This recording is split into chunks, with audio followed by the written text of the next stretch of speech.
చాలా రోజుల గ్యాప్ తర్వాత గులాబీ బాస్ కేసీఆర్ మళ్లీ పాలిటిక్స్ లో యాక్టివ్ కాబోతున్నారా అంటే అవుననే అంటుంది బీఆర్ఎస్.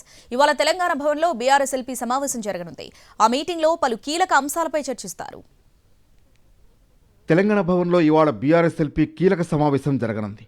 మధ్యాహ్నం 2 గంటలకు బీఆర్ఎస్ అధినేత కేసీఆర్ అధ్యక్షతన బీఆర్ఎస్ ఎల్పీ పార్టీ రాష్ట్ర కార్యవర్గ విస్తృత స్థాయి సంయుక్త సమావేశం నిర్వహిస్తున్నారు. ఈ సమావేశంలో పలు కీలక అంశాలపై చర్చిస్తారు. సాగునీటి హక్కుల కోసం మరో ప్రజా ఉద్యమం కోసం కేసీఆర్ దిశానిర్దేశం చేస్తారని సమాచారం. నదీ జలాల విషయంలో కాంగ్రెస్ ప్రభుత్వం నిర్లక్ష్యం చేస్తోందని కేసీఆర్ సమరశంఖం పూరిస్తారని పార్టీ వర్గాలు చెబుతున్నాయి. బీఆర్ఎస్ ఎల్పీ సమావేశం తర్వాత కేసీఆర్ మీడియాతో మాట్లాడే అవకాశం కూడా ఉంది. కృష్ణా గోదావరి జలాలపై కాంగ్రెస్ ప్రభుత్వం నిర్లక్ష్య వైఖరి అవలంబిస్తోందన్నది బీఆర్ఎస్ ఆరోపణ. పాలమూరు రంగారెడ్డి ప్రాజెక్టులో 45 టీఎంసీలకే కాంగ్రెస్ ప్రభుత్వం ఒప్పుకుంటోందని బీఆర్ఎస్ చెబుతోంది. నదుల అనుసంధానం పేరుతో ఏపీ చేస్తున్న జలదోపిడీకి కేంద్రం సహకరిస్తోందని ఆరోపిస్తోంది.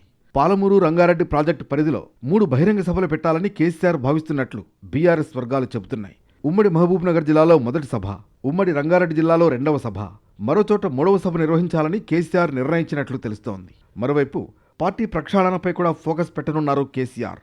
పార్టీని సంస్థాగతంగా బలోపేతం చేసేందుకు ప్రణాళికలు సిద్ధం చేసుకుంటున్నారు. సభ్యత్వ నమోదు, కమిటీల ఏర్పాటుపై కూడా నిర్ణయం తీసుకోనున్నారు బీఆర్ఎస్ అధినేత. ఇవాల్టి సమావేశం తర్వాత ఎలాంటి నిర్ణయాలు తీసుకుంటారా అని బీఆర్ఎస్ శ్రేణులు ఆసక్తిగా ఎదురుచూస్తున్నాయి.